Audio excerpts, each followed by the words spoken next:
Joining us in the studio now is an economist and public affairs analyst, Mayokun Ilu. Thank you for joining us on TVC Breakfast. Thank you. Now, looking at the government decided to step up from about 6.5, from 5.5 to 6.5%, and we also see another increase to about 9.5 from 9.5 to 11%.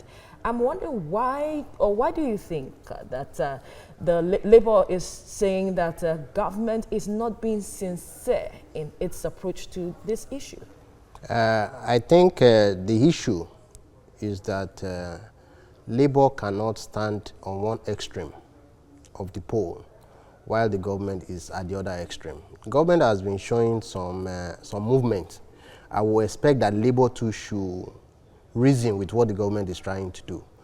We have a country where the difference between the lowest paid person in the civil service or within the public sector and the highest is in hundreds, multiples of that. It is quite unacceptable. You know, if you in developed economies, somebody like the Prime Minister of Britain earns about £142,000 in a year. The minimum wage is in the range of maybe £30,000 in a year. Can you imagine? That's like times 4. But if you come to Nigeria, somebody is earning 30,000 and some other persons are earning millions. Well, can we ever have a balance? That is what the government is trying to do, is aiming at. That if you put 30% across board, definitely somebody who is earning 20,000 will earn 28,000 or 30,000. But somebody who is earning 1 million automatically earns 1.3 million. But Labour doesn't seem to be seeing things in that light. They believe because government is not being foot dragging on the matter. Foot dragging and not being clear on the matter. You know, I think the issue is like compound interest. Simple interest everybody can understand, but when you have to be compounding the interest, it's the same problem we have with the P&ID issue. Like, if you don't do what you are supposed to do on time, somebody else will like say, okay, plus the interest and the capital from where I'm coming from. So we should expect a showdown? I wouldn't expect a showdown. I think Labour, we know that the government is not really, the people are not really ready for another round of Labour industrial action at this time. They will keep talking. They said it is better to judge than to war. Absolutely. So at the end of the day, Labour, we have to reason and shift ground. But I don't see it that government will agree wholeheartedly to 30% across board for all workers. Thank you so much, Mayokun Ilu, for your time on TVC Breakfast. You're welcome. All right, to discuss this, we have joining us economist and public affairs analyst Mayokun Ilu and public affairs analyst Adekule Akindiji joining us this morning. Thank you very much, gentlemen. Thank you. For joining us at this time. So, looking at all of this, we've had this issue of unregistered SIM cards all along. The NCC has complained at different points. Why have we allowed this to fester? Well, let me say, when you are trying to capture market share, you waive some requirements, as it were. I want to believe that if you want to maybe go into the hinterland, where you have the rural dwellers, many of them don't have the basic requirements for SIM registration. So to capture the market, they will have to allow them maybe for some time to be using these SIM cards, and ultimately maybe allow them to register. But the operators usually employ people and give them necessary equipment. So once you buy the SIM, you have to register immediately. But how do we get to a point where people boycott this? If you notice that it wasn't at the beginning, and the volume of people they employ is not commensurate with the total number of people that need to be captured. Okay. I have an issue with the figures that came out that, okay, within a week, you drop from 9.2 million. It doesn't make to 2.4 million, you know. Definitely something there is fishy. You know, I was going through the internet earlier today, and MTN said like 5.2 million people need to be re-registered. These are the issues underlying the things we are trying to do. We are trying to fight insecurity. We are trying to fight cybercrime and the rest of them. But at the end of the day, at what cost are we putting people at risk? It has been established in other economies that SIM registration doesn't actually solve crime. It can actually put you at risk because of SIM card frauds and the rest, identity theft and related things. But if this is the way we want to go and the federal government believes this can help, it's okay. But it should be done in the right way. From that point to you now, Akindeji, if SIM registration is actually putting people at a risk and not really solving the problems of cybercrime, then why are we doing this path? So I think the first thing is for us to understand the dynamics of the telco's operation. From the point of registration, years back when the business had just started, most of the registration were done directly by MTN, all the telco styles generally. Yeah. Now what you have is an outsourced services where individuals are retailers with different telcos and they are prone to go for the numbers. The crave for numbers as what has led us into this, where I could go in onto the streets with 1,000 naira, buy a special, numbers and what have you. Now, over the last 3, 4, 5 years, we built a set of numbers that have not been duly verified. So blocking and coming to this end and going about laws may not be the real issue. The real issue is there are logs that can show from technology point of view who is using what. Some of these numbers, are they registered to a bank? If yes, you have the name of the person. So if you miss capturing the numbers at the place of registration for call, you cannot miss it at the bank, you cannot miss it at PHCN. So there are levels where these numbers have come to play in the hospital and what have you. But you see, go back to a national problem, which is a central data system. We do not have that. And so what we have is individuals having a set of directory or databases so even since everywhere. we do not have a data bank, so to speak, Yes. all of this still is not solving the problem. It's not going to solve the problem. So you're going to solve this for a year or two, and then the guys who are there will play ahead of you. In another year or two, you have to come back with another policy to say, okay, so if your SIM has been registered over the last 3, 4, 5 years, go back to revalidation. We should learn to do things properly as a nation. If we have phone number, your phone number is pretty much an identity for you. So if I've registered with a certain telco, maybe the policy should be go back and revalidate for once. And this number can then be passed across to different channels. So your bank would then require you to do this. Hospitals that you're using require you to do this. Your PHCN or whoever it is that's providing utility services will require you to do this. And at once you can then board of having database that has been verified. And to a large extent, when you query, you are sure that what you have is what it is. But now, if you do that with one telco, you're not sure that the telco would agree or would keep to that particular policy. But then that's where issues of sanctions come in. Shouldn't there be sanctions where there are breaches to the telephone subscriber registration regulations? There is just a limit to how much of that you want to do. MTN, over a period of 2 years or so, has just been going through trying to pay a particular sanction. If you go back again, if they've done something or pick on another telco, remember those people are playing in a very integral part of the economy. So there's a limit to what sanction you want to give to these people. I think that we need an holistic policy in our ICT or in our ICT sector where it helps issue of data protection, data theft and what have you can then be put into consideration. All right, so looking at all of this, the federal government is to block unregistered SIM cards. Is this the right way to go? I don't believe so, because if you're actually into crime at that level, kidnapping with the kind of millions they are making, you can go for an internet SIM. I can, maybe if one is into that, you can roam numbers, international numbers that cannot be tracked. You can even use satellite phones, These are steps ahead of the current trend. But if government is really sincere, there are other ways, If somebody is using phone, for instance, there are masts attached to that phone. Yeah. So it's about looking for current best practices in advanced economies. Merely asking people to register phones.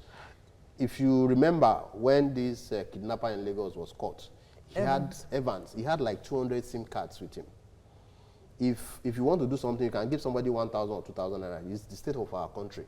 Go and register a SIM and bring for me. They will do it for you. Without thinking, they will not assume that you want to use it for crime. All right. There are pre-registered SIM cards on the streets where you can buy for maybe 500 naira or 1,000 naira. So these issues have to be curtailed. You have to give people the incentive to do the right thing. How easy will it be to curtail this? Incentives will matter. If government really wants to do it, what are we trying to achieve? And like my colleague said there, they have to work together. If there's a central database, you don't keep calling people to to come and revalidate, come and re-register, and when you get there, it's like starting all over again. The one I gave you before, where is it? If my identity is stolen, I'm put at risk. And I'm not really taking responsibility for that. Okay. All right. Thank you, gentlemen, for coming on TVC Breakfast. Well, joining me in the studio is Adekunle Akindeji, the Managing Director, Imagine Business Services, and advocate for creative problem solving. All right, so thank you very much for joining us. Thank you. You're an advocate for creating creative problem solving. How can this brouhaha, let me use that word, be sorted out? Because we have been going back and forth over this issue from time immemorial. Thank you very much.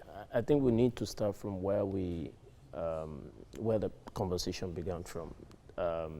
Labour had clamored for an increase in salary for workers, and the federal government has agreed technically to that clamor, and it was signed in sometime in April by the presidency, so essentially it becomes a law. But that was done without a proper, I believe, interpretation. So now that is a room for us to do the implementation. Cases of how it will be implemented and the dynamics is now coming into play. I think we're at a standstill where both the federal government, or the Labour, and every party of government that are involved in this conversation needs to go back to the drawing board and sincerely discuss what is feasible, what is possible, and what is not. Going on strike would only cripple economy that is already on the verge of crippling, if I may use that word. So I believe that this is a time for us to come together and look for an amicable or a way to solve the issue. Going on strike, that's why the fact that going on strike means forcing the government's hand, is also has been seen by the NLC as the only way to solve this problem. Which is a weak way to fight. So I'll give an example. If you're an employer of labor, or you have a staff who needs a salary increment, the two ways to do it: you show that you, by your delivery or by values that you bring on board, that you merit it. On the other side, you use competitor to be the one to decide whichever way. But coming up without having a conversation and just going into strike or resigning, I don't think is the way. They've always been having conversations, and so it has led to this and the possibility of an industrial So again, if you look at it, there has not been a single strike that has produced the results in Nigeria that we wanted. Many times when we agree from point zero, what you will usually have is federal government taking a shift, but never at any point in time have they consented to the real request of Labour Party. So I don't think that, I see it happening though, because that's the only language, unfortunately, that the government seems to understand. But I think as a nation, we need to grow beyond that level where at every point in time, we need to shut down the economy for us to have a conversation and be reasonable at it. All right, Adekunle Akindeji, thank you so much for talking to us. Pleasure. I have joining me economist and public affairs analyst Mayoko Ilu. Thank you for joining us on TVC Breakfast. Now, over the years, there have been issues of SIM registration, unregistered SIMs, and all of that. But we begin to wonder why another issue is coming up now when people have been going through stages of registrations, yet 8 years afterwards, we are still dealing with issues of unregistered SIMs. Well, I think the whole idea of registering SIM is to make sure that nobody is anonymous. To the extent that, okay, we want to know who does what, at least with technology. That is the essence of what they are trying to do. As for the fact that since 2010, this thing has been on, and it doesn't seem like we are really achieving the required result, because the essence of doing it is not just to capture data. The essence is to make sure that, okay, we can use the data captured to fight crime.